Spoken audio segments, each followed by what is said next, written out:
You're listening to the Law of Attraction Radio Network. The secret to well-being is discovering the power that is your birthright, the power to create a happier, healthier life, drawn from our own vast internal resources. Join Jules and her guests as they gently guide you to shift your perspective from the familiar negative to the divinely connected, a place that will not only positively impact your world, but possibly shift the planet. It's all right here on Law of Attraction Talk Radio.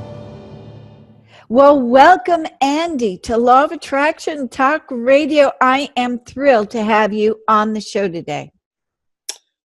I am thrilled that you invited me to be on the show today, and I'm thrilled to be here and to have this opportunity to share something that is very dear to my heart and hopefully of great use to people. I believe it is going to be a great service to people. So I think this show is so important for everyone to really listen to and grasp. But what is really cool is that you are looking to train people to be the coaches, the teachers, the trainers behind all this, because you have a bigger plan or should I say a bigger desire. So I want you to tell us what that desire is. Okay. My sense is that there's a lot of suffering in the world, and a lot of people who are traumatized, and a lot of people who aren't free. And we have a particular way of working with suffering so that you can be free, so you could truly, truly manifest your heart's desires and your intentions. And what I want to be able to do is just share this with the world and see if we can do our little piece to make the world more joyful, freer, more purposeful place. So that's my dream. If life lines up with it, that would be a lovely thing, and I appreciate your being of service to that dream. So thank you. Well, my pleasure, because I think this is the forum where all of my listeners are very much into starting careers in which they can be of service to others. That's the most important thing, and the commonality that I have found over these 12 years of broadcasting is that I have the best listeners and the people who are really interested in what you have to offer. So I want you to, let's start off with explaining what constitutes suffering. What constitutes trauma? Okay. I think trauma and suffering, from my point of view, they're exactly the same thing. I think people suffer or they're traumatized when there's something that can't be handled and integrated. So what I think all life is about is mastering what you can't handle, what can't be handled and integrated. And when you can truly handle and integrate everything, you're truly free to be in alignment with whatever life asks of you. Because there's no anxiety, there's no judgmentalism, there's just evenness, there's just equanimity and balance, and a capacity to be open to what life asks and to live it with joy and with aliveness. And so here's what I would say. People suffer. When I say they suffer because there's something they can't handle and integrate. Here's what I mean. Let's suppose I have someone in my office, right? And a car backfires and suddenly he has a panic attack, right? Now, it probably isn't that he's having a panic attack because a car just backfired, but he might say, I think I'm having a panic attack because I get reactive to cars backfiring. But we might know that that's not the problem, right? So it's an echo of something. And let's suppose 40 years ago, he was in a war and he was the leader of troops. And he feels like he didn't pay enough attention one day, and he walks his troops into an ambush and bombs go off and they all die. Mm-hmm. And he's there saying, I'm watching all my men die and I betrayed them. Mm-hmm. Right? And as soon as there's something like that you can't handle and integrate, you stop living in that moment. You keep reliving that moment over and over and over again until you master it. And he may have even forgotten that moment, for example. He may not even know what the problem where it crystallized. But if I could find out what his real problem was, which is betrayal in this case, it's not even loud noises, it's betrayal. So he might have reactions to loud noises, but he might become over-responsible. He might not want to ever take risks. There might all these things that might look like they have nothing to do with each other. But if I could find out what his problem was, that he believed he betrayed a trust, and I could find out where that happened, and we could go back and do it differently, then he might be free. So I think everything that people suffer about is that. And when they've stopped suffering, they're fully just living in the present moment. Wow. They're fully engaged here now, aligned with the wisdom and understanding and joy and presence and engagement of life.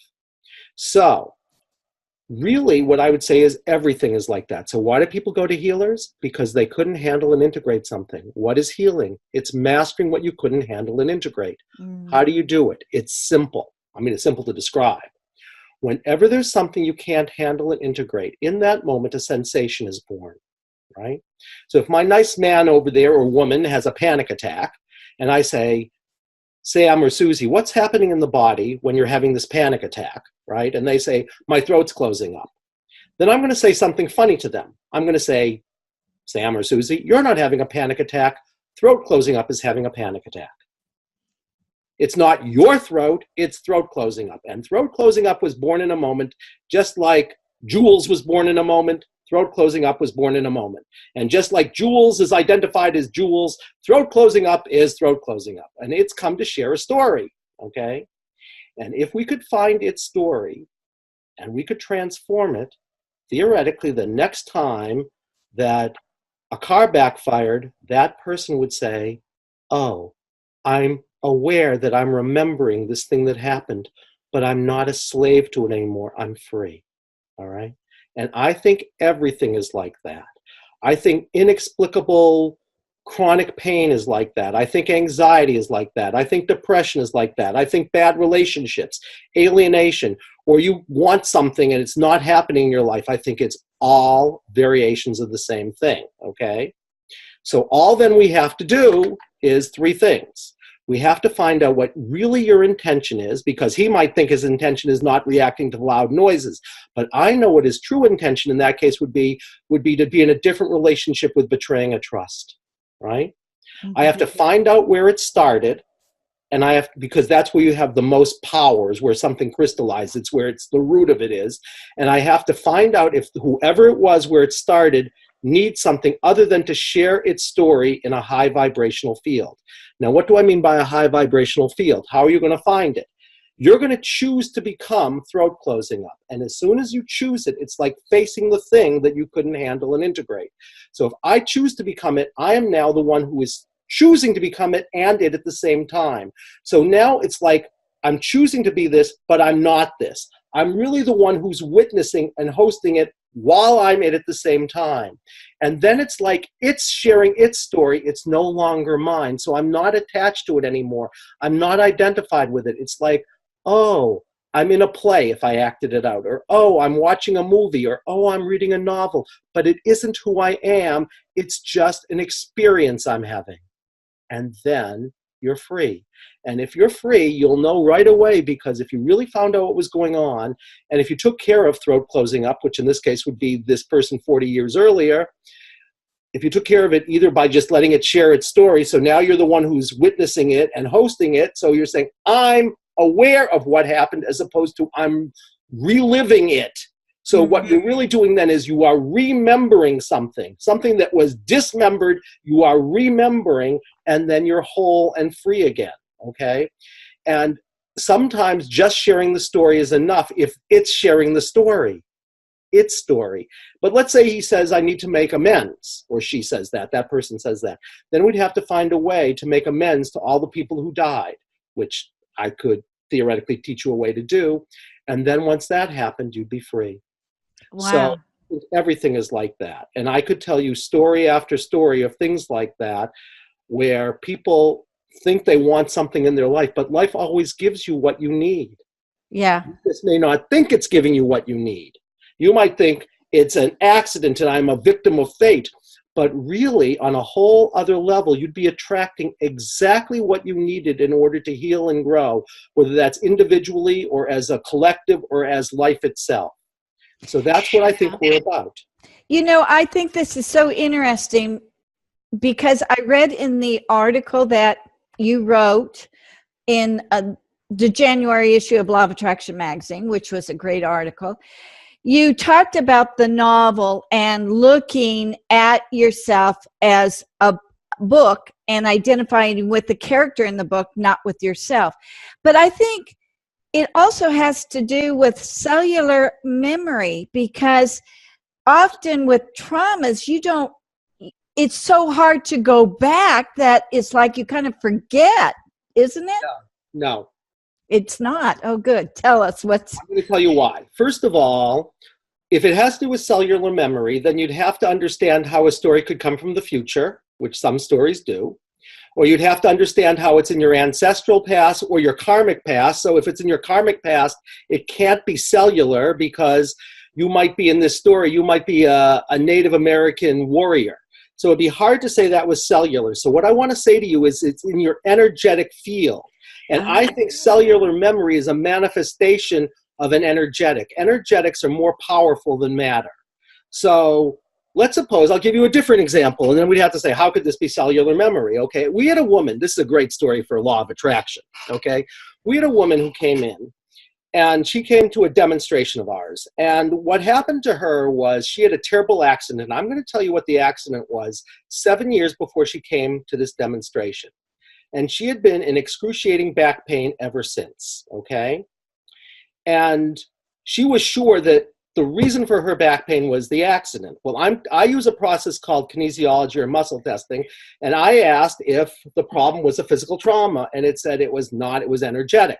And not only did it say it was energetic, it said that it had nothing to do with her, that her whole accident was just an exact echo of something else that you could say on a soul level only, created in her life in order to remember something worse, okay?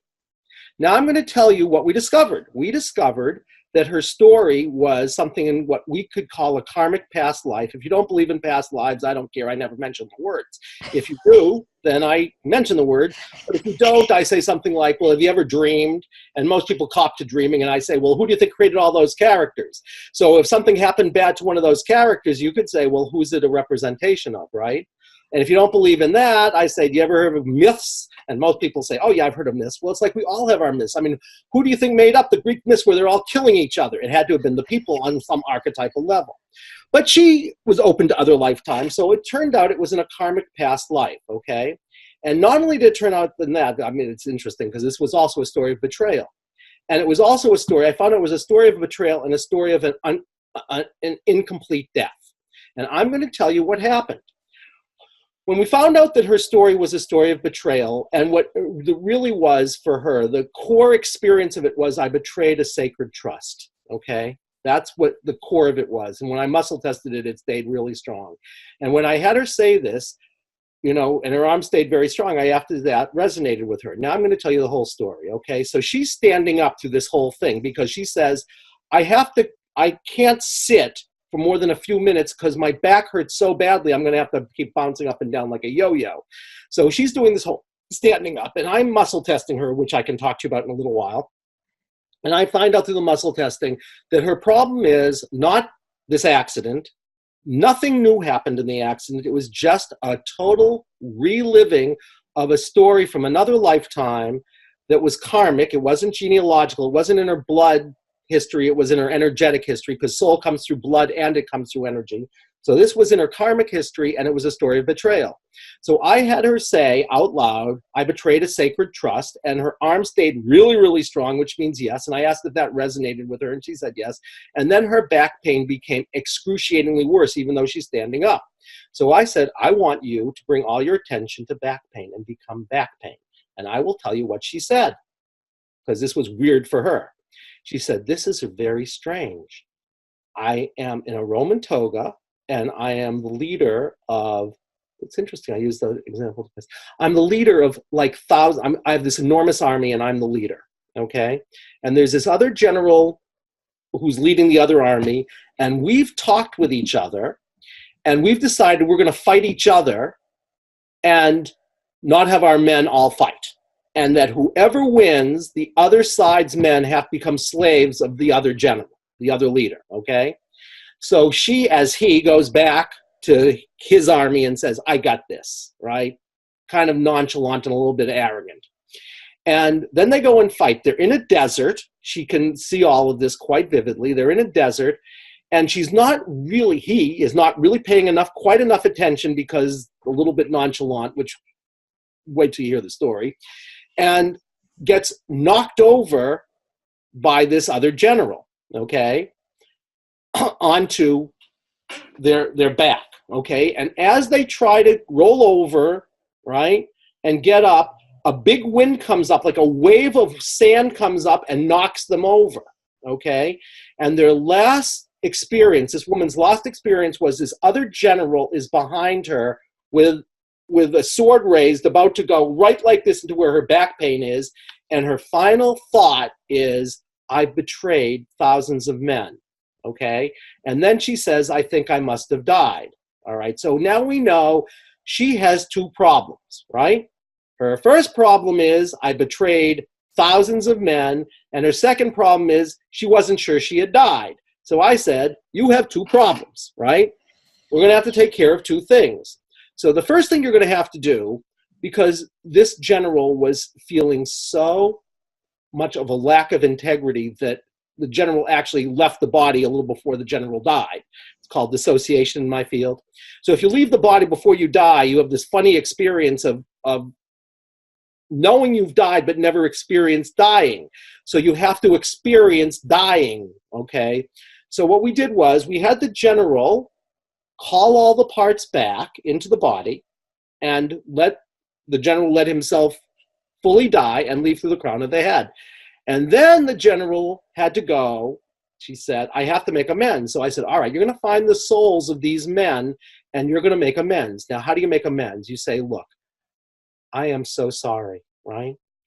And you can't rationalize it. You can't get defensive. You can't say, there was a reason for it. All you can do is say, I'm so sorry. What was it like for you? Now, usually when you've done that on an egoic level, people like lacerate you. So he goes and finds the soul of these men in what's called the bardo, the time in between lives, and they're all laughing. And he says, what?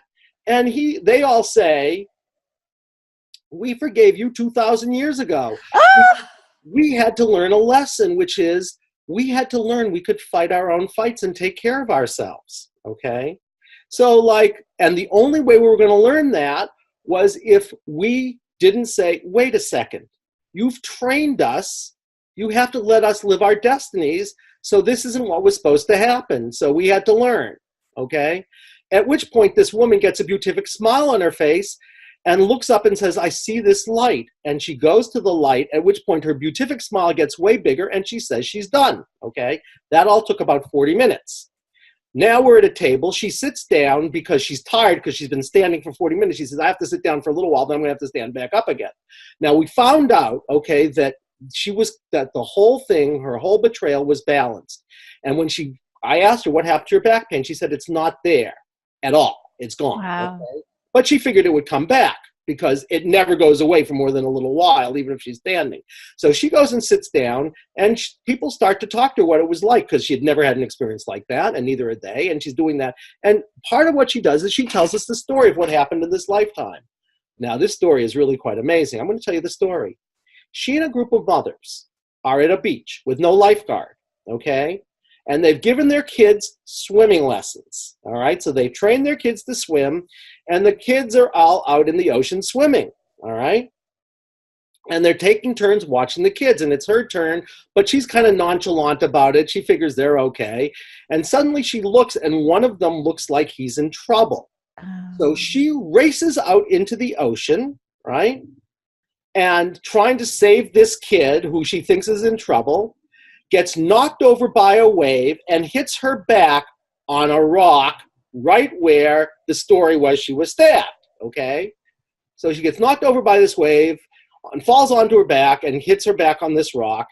All the kids get out because they've been trained, and they have to drag her out of the water, at which point she's told that this accident looks like a really bad car accident, but that was 7 years earlier. And this woman, let's just say she was very resourced. She had a lot of resources. She went to every specialist. She went to chiropractors and medical doctors and specialists and healers and everything, and nobody was touching it. And the reason why nobody was touching it was they didn't know what the problem was. Because 2,000 years ago, she had betrayed a trust. So she's sitting there telling us the story, and it gets to be over an hour after she's sitting down.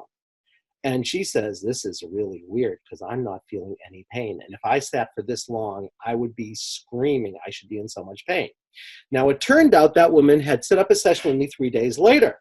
And she came and she said, 3 days later, I still don't feel any pain, but there's other things I can work on, particularly my over-responsibility and how it is that I feel. I mean, she was, anyway. So we do that, and she makes a session for a month after that. And she calls me 3 days before, and she says, I'm not coming in because I haven't felt one bit of pain since. Wow. Now, I'm not going to tell you all chronic back pain that is because of quote-unquote terrible accidents is energetic.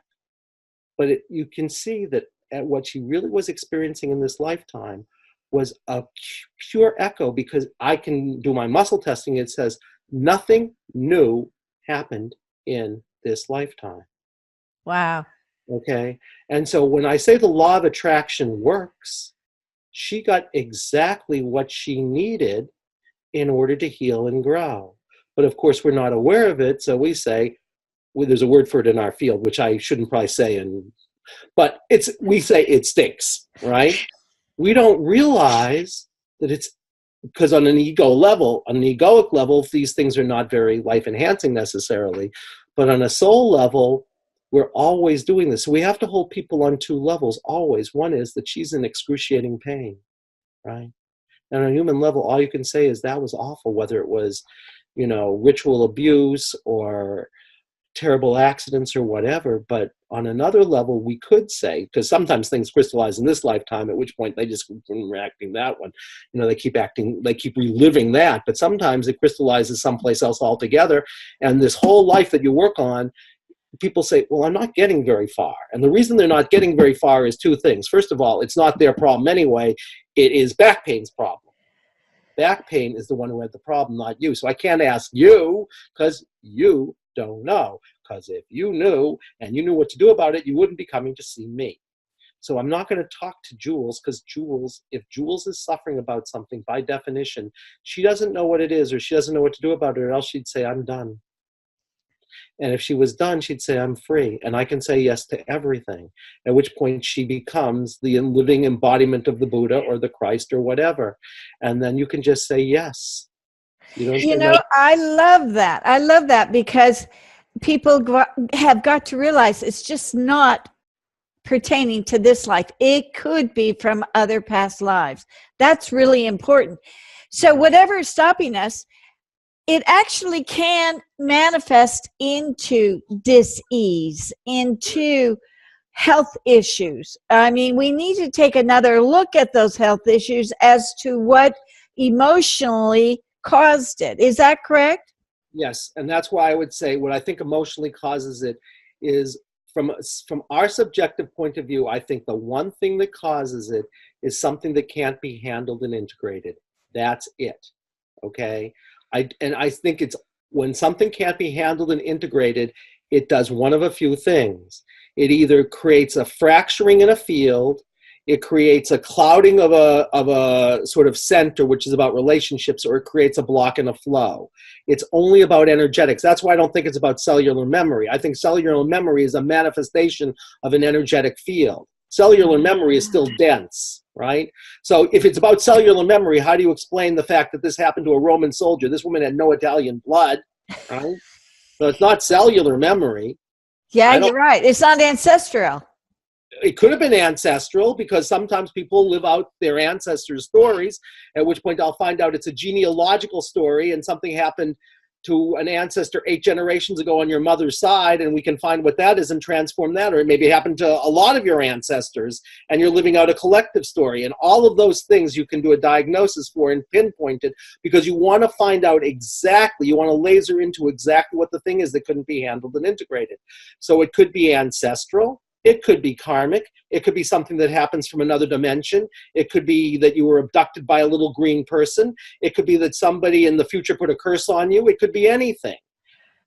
All you have to be, it's like it could be anything, because life, if you can imagine it, it's possible. So anything can be where something crystallized. Wow. And if you can find out where it is, and you can choose to experience it, because when you can't handle and integrate something, you'll have a dense energy. And the dense energy will eventually show up as a symptom that's going to be a clue to the thing that couldn't be handled and integrated. Like in her case, chronic back pain. Life is trying to help her remember, right? Wow. And when you can clicked. Yeah. it just clicks, right? So you are remembering always. Wow. Until you remember who you truly are, at which point you're free. And then what you do is then you open to the law of attraction, but in a totally different way, because you open to it receptively and assertively. Because when you're truly free, you can say yes to everything. And it doesn't matter whether it's ego enhancing or not, because you can just say yes, right? And if it's, if it's abundance, you'll say yes. And if it's being crucified, you'll say yes, right? You'll say yes to whatever life sends to you, because then you'll be in alignment with what life is asking for in order for life to evolve through us. And life evolves through us. And the way you know is you feel a true aliveness, not a pseudo-aliveness, which is about ego, right? Yeah. You would say, oh, I know what I want to do. I want to win the lottery so I can have umbrella drinks. And life might say to you, well, that may be what you think you want, but that may be not what you truly want. Yeah. Right? So it's really about saying, when you get to that place, right, then you just say, okay, life, I'm surrendering to you. That's an active, receptive process. What is enlivening, truly enlivening right now? Now, what enlivens you may not be what your ego would want, but you wouldn't be attached anyway, so who would care, right? Yeah. Right. So you can say, where am I drawn, right? When you say, what's passion? What's my passion? Well, passion's an interesting thing, because in an egoic level, it's what we think it is. It's like, what would make me excited? But what does the word passion really mean? It's interesting, right? The passion of Christ is suffering. Passion means suffering. So if you really open to your passion, it means you can open to everything, right? Wow. So, when Jesus is there as an exemplar saying, why hast thou forsaken me, right? You could say as an exemplar, he's still not handling and integrating something. Okay, but in the law of attraction, right, what is life attracting? It needs a sacrifice. And so Jesus says, I can handle that because I'm not attached. As soon as he becomes Christ, he's there. He's not saying, well, what I really was asking for was abundance and you gave me this. No. Christ says, forgive them because they're blind. But the only way they're going to get to see is if they can, have their hearts touched. And if that means a sacrifice is required right now, NBD. Because they think they're killing me, but I'm not my body. So what's the big deal? They just don't know yet. Right? Interesting. Wow. So the true law of attraction, from my point of view, is it's like you find out where you're drawn, right? Where am I drawn? If I'm just really open to life. And then what happens, and where you're drawn is either to a yes or to a no. All right. The woman in the thing I'm telling you about, she's drawn to a no. I don't want to have back pain anymore. Or you could say she's drawn to a yes. I want to be free of pain. Right. Right. So she's not where she's drawn right now. But in order to do that, you have to say, okay, I have to be able to become in a different relationship with the thing that I say no to. Right. Mm-hmm. So if you become aware, bring your attention to and say yes to something, you'll find out what life is asking. Wow. And then you're free to do what is the normal law of attraction. But the normal law of attraction, which is about a certain kind of mastery, is also developmental. Because in the normal law of attraction, as most people talk about it, it's like something, it's something that enlivens us on an egoic level, right? Most of us wouldn't say, oh, the law of attraction says, it's a good day to die and be crucified, but that's what life is asking for, so I can say yes to that, right? Because that's about an inner kind of mastery of the law of attraction, I think. So I think there's two levels of the law of attraction. And on the first level, what it does for us is it gives us unaware what we're asking for, right? Mm-hmm. She wasn't aware that, on one level she needed something. And it's not that she created it either. Because if you say she created it, then you're talking egoically, and then what you do is you blame the victim and say, you know what?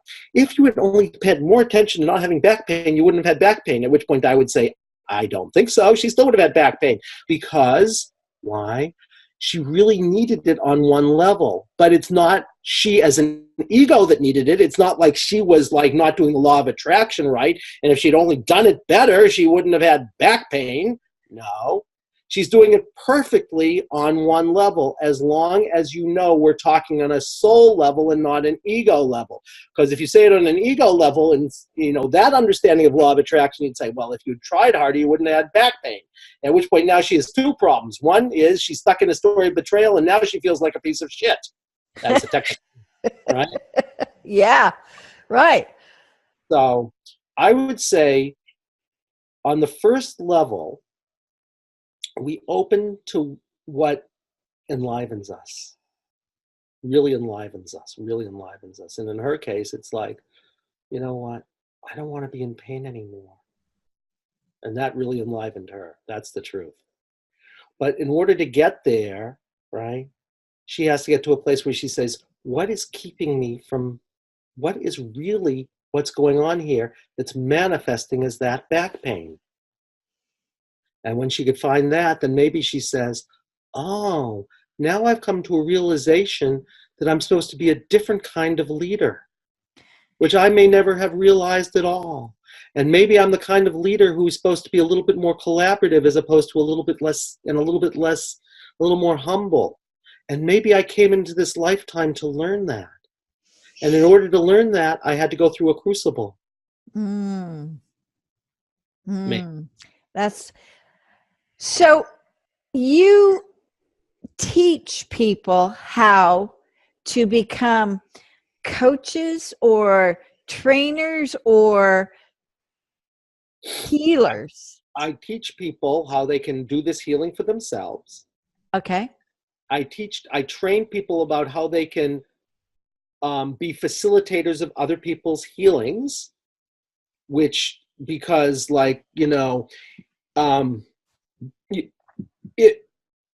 you have to know certain things. If you want to qualify yourself to sit with somebody, you have to open to some very strange possibilities and be comfortable with everything, right? And you have to know what to do with those strange possibilities. And mainly what you need to do is you need to know that everything is part of the process, everything. And everything is literal. And you have to listen in a way that says, I'm really listening to you because you're always telling your story. And I'm not here to give you advice. I'm here to listen so deeply that I hear what you're really saying, even if you're not listening. Wow. I love that. Okay.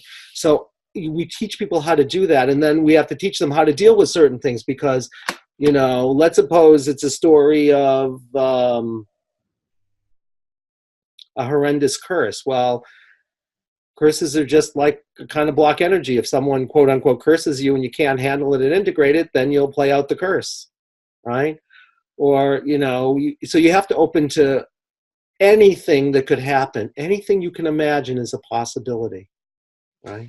So you train people to help listen and experiencing through listening so that they can give feedback.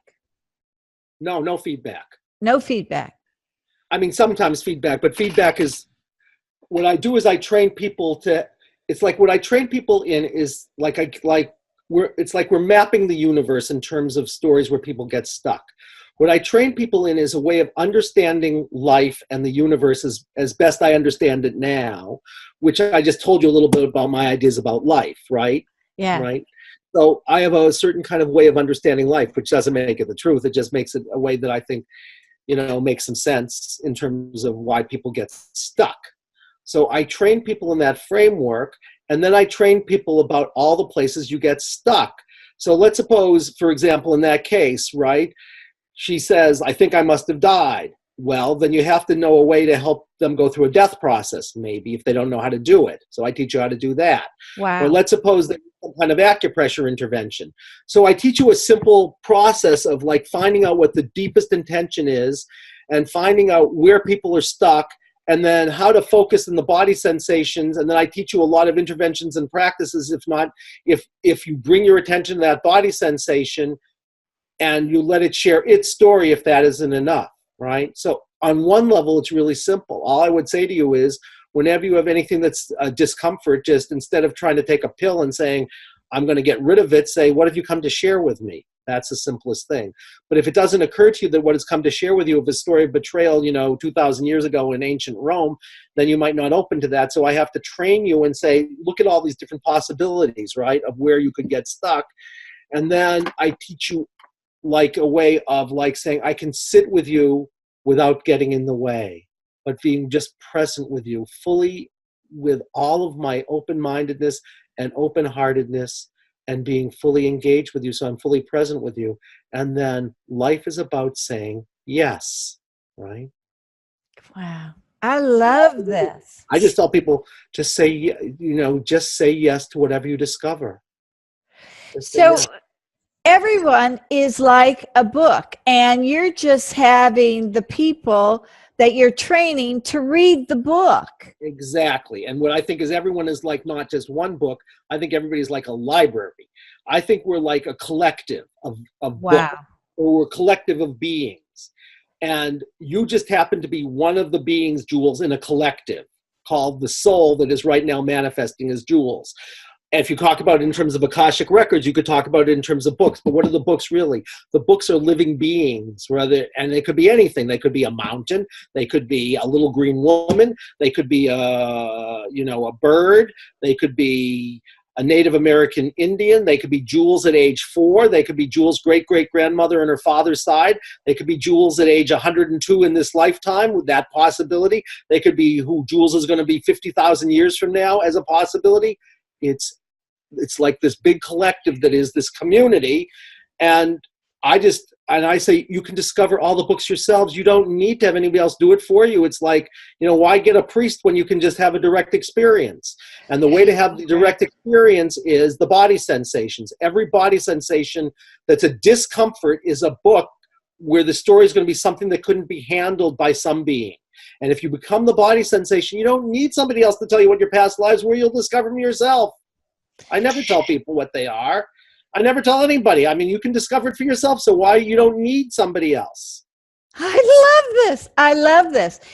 You are empowering everyone to expand their knowledge. But what this is truly is metaphysics at its finest. Well, if it is, then I'm grateful for that. I'd like to think it is, but I know a lot of listeners right now, their ears are perking up going, wow, this is phenomenal. So tell me, okay, now you got me all excited. Tell me about this training, because I know there's a lot of people out there looking for a new career or looking to be helping others. So tell us about the training. What does that consist of?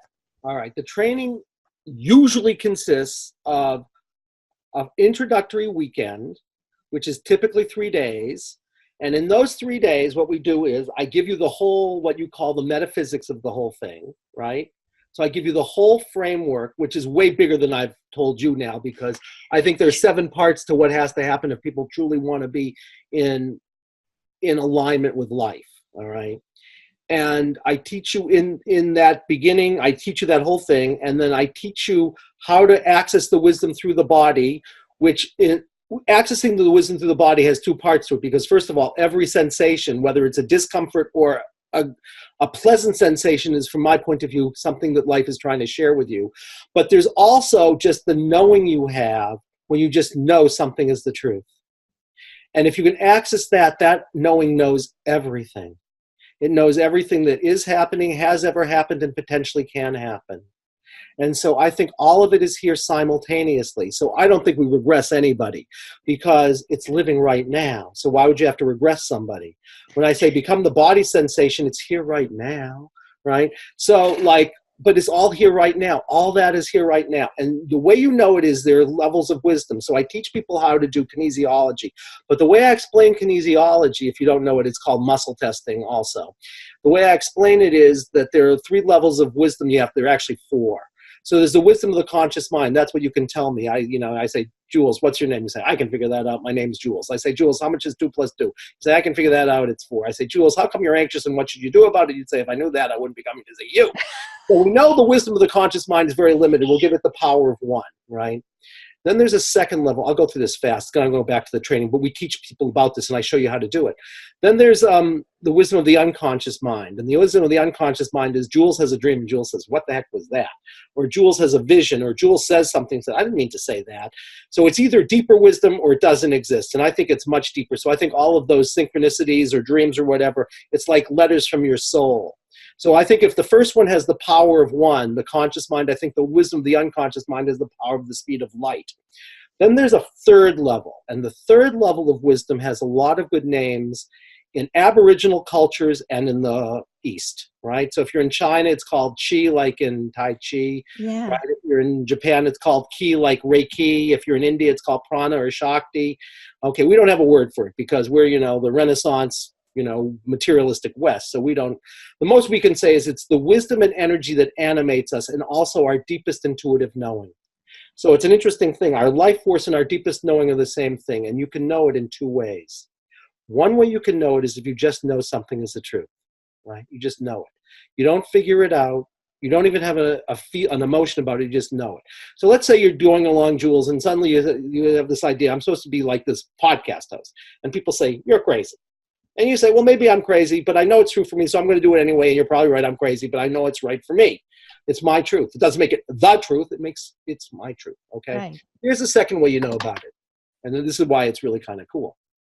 It's the same knowing that, let's suppose, Jewel, God forbid you have a child, right? And it's a toddler. And a car rolls over that toddler. And you have to pick that car up. You have to do it. And suddenly Jules is picking up a 2,000-pound car. Why is that? Did she figure out she could do it? No. Did she have an emotion she could do it? No. She just said, I just knew I could do it. And very small women pick up very large cars. Fathers do it too. And it's not because of adrenaline. It's because they access the part of them that is so powerful that if the conscious mind has the power of 1, that level of knowing has the power of the speed of light squared. It's who we truly are. It's pure energy. It's not exactly who we truly are, but it's close. And that level is so strong. And when you're in alignment with the truth, not the egoic truth, when you're in alignment with the truth, right? When you say something or do something that's true, if you're like virtually everybody on the planet, you literally get stronger. And if you say or do something that isn't true, you get weaker. And so what I do is, I just say we're going to access that level. And then we're going to start asking questions. And I could ask any question I wanted, and so could you. And I could ask it in Swahili, even if you didn't know Swahili, and you would still give me an answer because that part knows everything. Wow. And it has access to everything because that part is holographic. So, I mean, where it's like I can explain it to you. I mean, holograms. Holograms? Yeah. Well, it's a very interesting thing, right? If you have a holographic plate and you break it into 3 trillion pieces, right? Each of them looks different on the surface, right? But in the template, in the blueprint, each of them holds the whole universe as it's evolving. And I think we're like little pieces of holograms, or we're like cells in a body. Each cell, it's very interesting. We have about 3 trillion cells. Each one is, you can't find 2 that are the same, biologists have told me, but we know in the blueprint or the template, they're all exactly the same. And I think what we are, you could say, mystical cells in a mystical body called the evolution of life. So that means each of us is life. It means your life. It means everyone you come into contact with is life. And it means each of us is in relationship to life. Just like our cells are in relationship to us. But we know you could take one cell and clone the whole body if you had enough information. And I think that's who we are. And it's not that information, by the way, travels, right? Because it's all happening simultaneously. That's why you could ask a question that was 50 billion light years away. And if you had a way of accessing it, right, if you could check out what was there, You could have that information simultaneously because it's not traveling, it's here right now. That's why when you clone a cell, I'm not going to clone you as one cell. I'm going to clone Jules as she's evolving right in this present moment from one cell. And that's who we are, right? Wow. So you can access all of that. And then it can say, okay, what do you need to do? Do you need to discover what you're passionate about? Do you know what you're passionate about, but are you blocked? Do you know how to get rid of your block, but you need to master something? And if it's outer mastery, that's typically what people call the law of attraction, right? Or is it about inner mastery, which is about being able to say, I can open to passion, which means I can open to everything?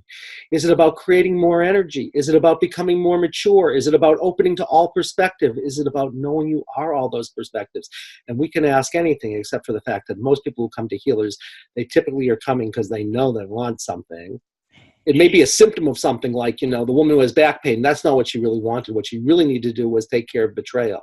Yeah. But some people do know what they want.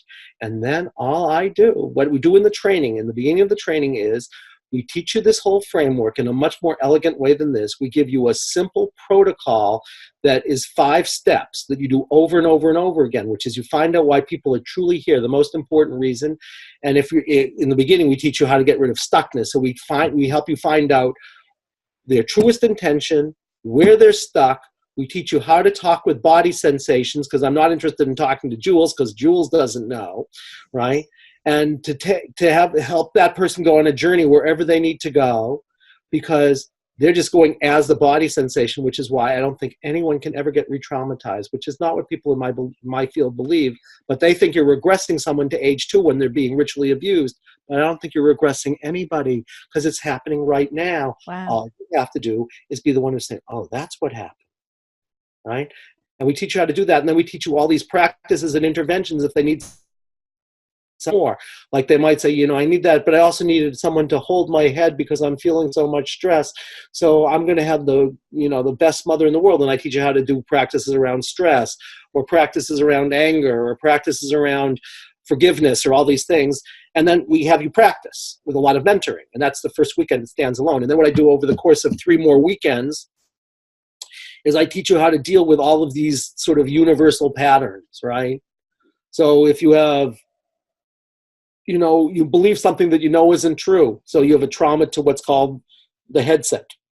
Or if you won't let yourself feel some feelings and you're not a choice about expression, you have a trauma to the heart. If you have a boundary issue, right, you don't get to choose what goes in and what goes out, you have a boundary to the belly, and, boundary trauma. What about addictions? Can that help addictions? Of course, and you can help anything. But what you have to do is you have to find out what the addiction is. So the addiction can be a lot of things, right? Because what can an addiction be? An addiction could be a reenactment, a remembering of a story, right? It could be a way you're protecting yourself from feeling a fear. So I have a whole way of training people about how to deal with addictions that, has many different aspects to it, because sometimes one thing that you think is one addiction can have 15 different layers. And I'll train you how to do all those things if you need to, because sometimes it's like the addiction is serving you in some way. Sometimes the addiction takes on a life of its own, at which point you have to do something not about the reason you had the addiction, but the addiction itself, because it becomes habituated or it becomes ritualized or something. So you have to know all of those different possibilities if you want to work with an addiction, right? So yeah, it seems like if you don't resolve those issues in this lifetime, you're going to have to deal with them in another lifetime. Well, you do. People deal with it over and over and over again from lifetime to, because I think lifetimes of the soul are like years of us. So, and but anyway, just to go back for a second. So we teach you all in that first weekend, and we have another first weekend coming up at the end of January. We're doing an intensive. We're doing it in 2 days. We usually do it in 3 days, but we're doing it in 2 days. If people want to come to it, it's in Boston. And from then what we're going to do very quickly is we're going to start up setting online trainings. But the stuff that you do where we mentor you and you have practicums, we all have to all live. But right now, we only do the trainings live. And we only have one training set up right now that's starting, which is in Boston. And it starts at the end of January. And we're doing the first and second weekends back to back. So if someone wants to come, they can come. Okay. So, and it's on our website, which is lifecenteredtherapy.com. Life-centered therapy.com. Yeah. So just go there and you have everything there. Actually, it's quite a really great website in that it gives you a lot of information too for everything. So it's really good. I want to give away, I mean, like, I want people to know.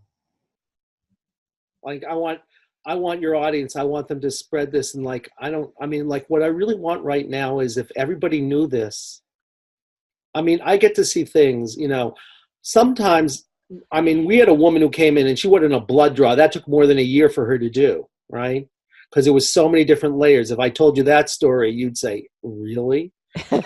That one symptom had so many, it was like an archaeological dig through, like, I mean, it started off with a really awful situation of a totally blocked memory of sexual abuse, because what's a blood draw? Something is stuck into you and then you bleed, right? Well, and then there's this whole thing about her and male authority and the fact that it was a male doctor who was giving her the blood draw. And there were other issues around that. And then there was how in other lifetimes she felt like she betrayed trust, so she deserved to be, I mean, like, and finally, after about a year, she could get a blood draw, barely. But she said she didn't care because the other stuff that came up was really healing. But I had another woman that in 25 minutes, basically, she had a major depression that nothing was touching. She had fears of crowds, and she had to speak in front of crowds. She had chronic neck pain, and she had a terrible sense of alienation. And that all went away in 25 minutes because it was only one story. It's an amazing story. So it really depends. I mean, you know, but I get to, like, you know, it's like, and it's so simple. What I want your audience to know is, like, whenever there's something you're suffering about, what does suffering mean? You're anxious or you're judgmental? Right? Anxious or judgmental about something? Or you're comparing yourself to somebody else and saying, I don't know, right? If you focus in your body, you'll feel something. Pain, queasy, numb, whatever. Bring all your attention there and say, what have you come to share about whatever you're anxious about? Now, let's suppose you have pain, right? Right. I think all discomfort is simply something that couldn't be handled and integrated. So when you get a headache, what I'd say to you is, before you take a pill and say, I hate your fucking guts, because like that's like talking to an aspect of yourself and saying, I hate myself. Say, before you do that, say, headache, what have you come to share with me? And just become headache. Just, if not like, I think I know what headache is saying, because then it's still Jules trying to analyze headache. Now, Jules, if I said to our dear Mr. Von Prague over there, what's going on with Jules? Jules be saying, I'm sitting here. Why are you talking to him? I know he's really good at this stuff, but like, why not talk to me? And I'd say the same thing about headache. I'm not interested in Jules' understanding of headache. I'm interested in headaches, what headache has come to share to, with, and through Jules. So become headache and say, what have you come to share? For 30 seconds. And the world might open up to you. Wow. So interesting. That is simple what I do. But then, you know, if it never occurred to you that what happened to you was, you know, an alien stuck an implant into your ear because you didn't want to hear something, and that's why you have tinnitus, you might go a long way and spend an awful lot of money, but you could just say to the alien, oh, thank you so much. I was grateful for that, but could you please melt the rod? That's a true story from my I do this with a partner who's amazing. Her name is Joni, and she did that with her husband, who was an engineer, and like, you know, wouldn't necessarily believe that the likelihood of his tinnitus being, you know, an extraterrestrial implant, whatever you want to understand about that. And if you don't believe it literally, well, you could say, did it ever feel like something else sort of like did something to you that sort of affected you a lot? Because I mean, they're all of these things have themes to them. Yeah. If you can find out the right one and transform it, like, and they're not, if you understand it, it looks miraculous, but it just like on a whole different level, you'd say an 8-year-old could understand this. This is so wonderful, because literally you can change lives at a really, really fast speed. Not going to a psychiatrist that may take 10 years. You can do it in a relatively short period of time. Well, isn't that what we all want? Because the woman with the blood draw, right? She got a lot of change, but it took her over a year to get her blood draw, right? So you don't know how long something's going to take. You just have to be not attached to the result. It's like you're going on a journey, right? And you don't know if you're going to get to the promised land in 40 steps or 40 years. All you know is if you start the journey, something is going to happen. And if you get to the end of it, I guarantee you one of two things happens. I guarantee it.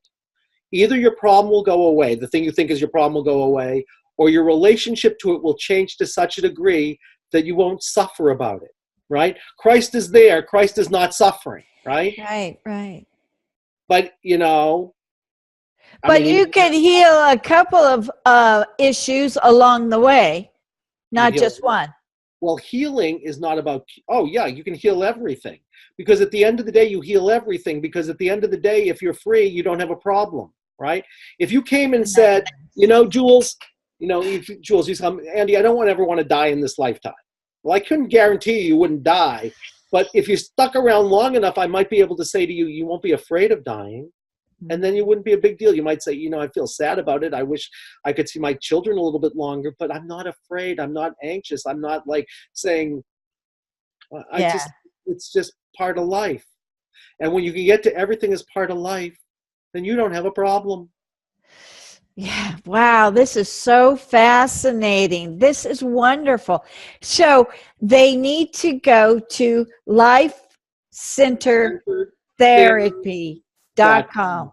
Right. Go there and find out the information. So you do give the trainings that people can heal themselves, or they could go out and become. They can become facilitators of this. Basically, in 1 year, we teach you how do you release blocks. That takes a year. Oh, wow. Because I teach you how to deal with all these different possibilities. So let's suppose you have a story where a dark energy took you over, right? Right. It felt demonic to you. Well, it's not a big deal. It's just another story. But if it, like, you know, I have to teach you, like, what might you do if a dark energy took you over, right? Whether you believe in that or not. And if you don't believe in it, you might want to open to the possibility, because it happens. I could tell you some very strange stories about. Yeah, I can believe it now. Yeah, I mean, like stories like I think the reasons that a lot of people are in prisons are because, you want to hear a little story about this that's really amazing? Yeah. I'll tell you 2 stories about it. If you can tell me, I mean, I'll stop whenever you want, but like, let me tell you the first one. I have a colleague, a very grounded heterosexual woman who was about in her late 50s, okay? And she came into me and she said, Andy, you have to help me out here, because I'm seeing these little girls that are prepubescent, and I'm thinking I'm having very lascivious, I won't tell you exactly what she said, but it was very graphic. And she said, I'm having very lascivious thoughts about these little girls. And it makes no sense, because I'm not attracted to girls, right?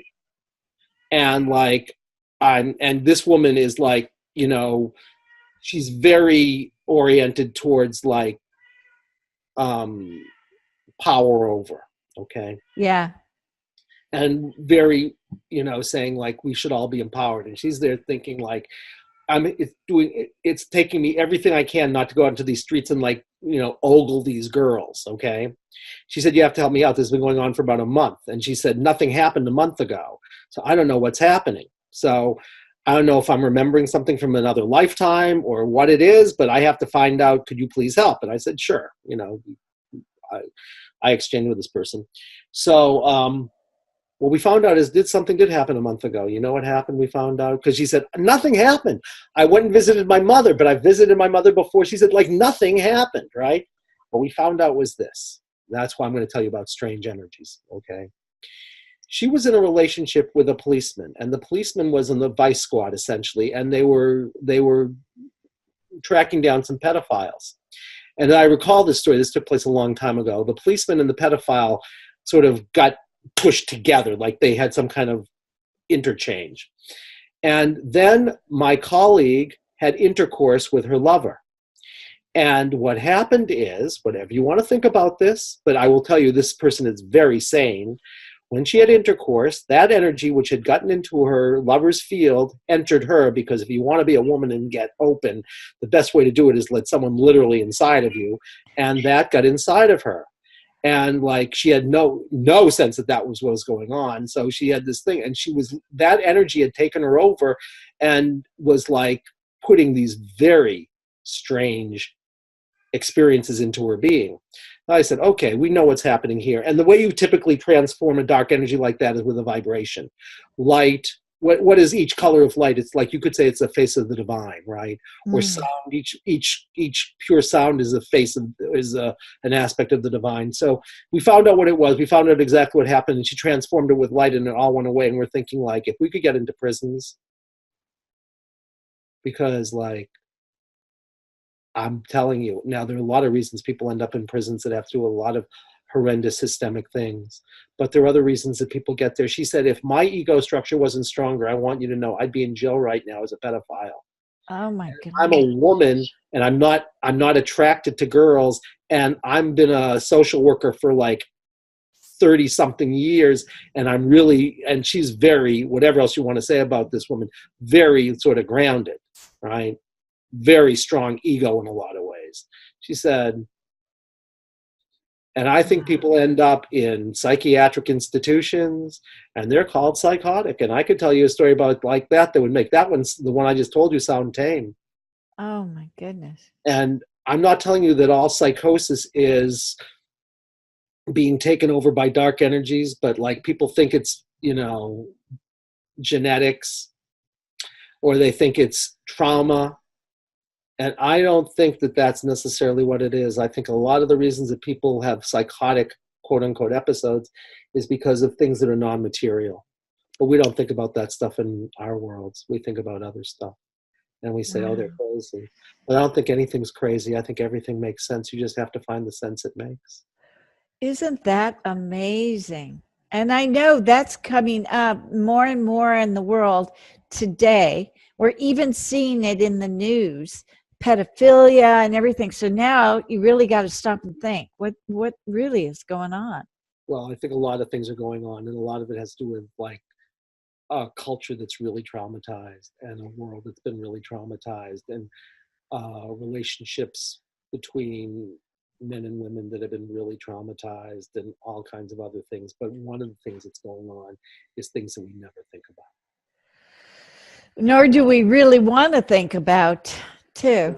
Well, here's the choice. We can not think about them and live them, or we can think about them and maybe be in a different relationship. Wow. Yeah, so true. We are all out of time, but I've got to have you back on so we can continue on. This is really fascinating. And I know that people are going to be very interested in everything you just said. So again, I want to send everybody to lifecenteredtherapy.com. I mean, some of your old listeners, if they're old listeners, they know about us. We used to be guidedselfhealing.org. So if people have heard, because a lot of people have heard of us, and Guided Self Healing, we just changed our name. We're just changing our name right now from Guided Self Healing. And so we used to be guidedselfhealing.org. We are now changing to lifecenteredtherapy.com as we speak. Oh, good. In January, of 2019, which is so exciting. Yeah, here we are. All right. Well, thank you so much, Andy. I so thank you for bringing this to our attention and what we can do. Thank you so much. And I'd be happy to come back, and I'd be happy to do sessions too with people if they want to. I can do sessions like, I can do them remotely. We all can do them remotely because I can do the muscle testing remotely if I have to. And so we work with people all over the world. So people can heal with us wherever they are if they want to. And I have a lot of people who are trained. So if you want it, just, you can contact us and we will get to you somehow or other. But really, if you want to learn how to do this, I would be profoundly grateful if you want to learn how, because we need people who can do this. Yeah, more people who know how to do it. We could change the world. I think this is wonderful. Me too. Good place to be in January 2019. Thank you. Thank you so much for joining us. We'll be back next week with another great show from Law of Attraction Talk Radio. If you'd like to comment on tonight's show, send an email to jules@loaradionetwork.com and have a great week.